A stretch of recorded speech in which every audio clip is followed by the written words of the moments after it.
यावर्षी कुठल्याही प्रकारचा क्लास न लावता 90% मार्क्स मिळाले आहे. याचं श्रेय जर सांगायचं ठरलं तर मायएसएसला जातं ते सगळं.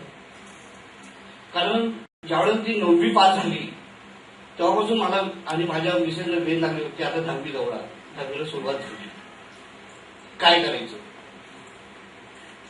आणि जवळपासचे क्लासेसवाल्यांची फोन, त्यांच्या घरी येणं, मिसेसला बोलवणं, मला बोलवणं. आणि मी विचार केला की ह्यांना नंबर कुठून मिळाले. मुलगी एकीकडे आणि क्लास एकीकडे आणि शिक्षक एकीकडे, तर माझे नंबर यांना कसे मिळाले. असो, ते सर्व पाहताना एका क्लासची फी 14,000 रुपये. 14,000 रुपये भरणे योग्यच होते, कारण मुलीचं भवितव्य होतं. पण तिची जी होणारी धावपळ, मी सगळ्या क्लासेसमध्ये जाऊन सगळ्या शिक्षकांची जवळीक साधून त्यांची टायमिंग, त्यांची अभ्यासाची पद्धत पाहिली आणि एक काही वेळ विचार केला की नाही थांबूया आपण. तर 6:30ला असलेला क्लास तो 8:30 पावणे 9ला सुटणार. सकाळी मुलगी उठणार किंवा 5:30 पावणे 6ला. त्याच्यानंतर ती घरी येणार, काहीतरी सटरफाटर खाणार आणि पुन्हा शाळेत जाणार. शाळेतून 5:30 पावणे 6ला येणार. शाळेचा 6:30ला तास, 6:30 ते 8:30 पावणे 9 होणार. मी विचार केला ही मुलगी एकदम पेंगणार होता. अभ्यास एक अभ्यास आणि क्लास.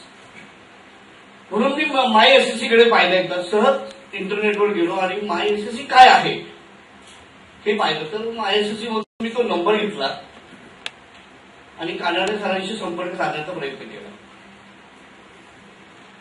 त्याच्यानंतर सगळं पाहिल्यानंतर पाहिलं की अरे आपल्याला किमान पैशामध्ये आणि काही ह्याच्यामध्ये जर घरी बसून आपली मुलगी अभ्यास करू शकते तर हा एक तिचा सगळ्यात म्हणजे वाचलेला वेळ, तिची धावपळ, तिची होणारी मानसिकता ही जर पाहिली तर मी माय एसएससी चॉईस केलं. आणि माय एसएससीला कुठल्याही प्रकारचं मागे पुढे न पाहता त्याची फी भरली आणि माय एसएससी 20 जुलैपासून चालू केलं. आणि आज त्याचं श्रेय आहे ते 90% मार्क मिळालेले आहे. मला आपल्याला सांगू एवढंच इच्छितो की आपण मुलांकडे खूप काही अपेक्षा करतो. बरोबर आहे, अपेक्षा करणं साहजिकच आहे. पण त्या अपेक्षाबरोबर त्यांच्या भावनेशी खेळू नका.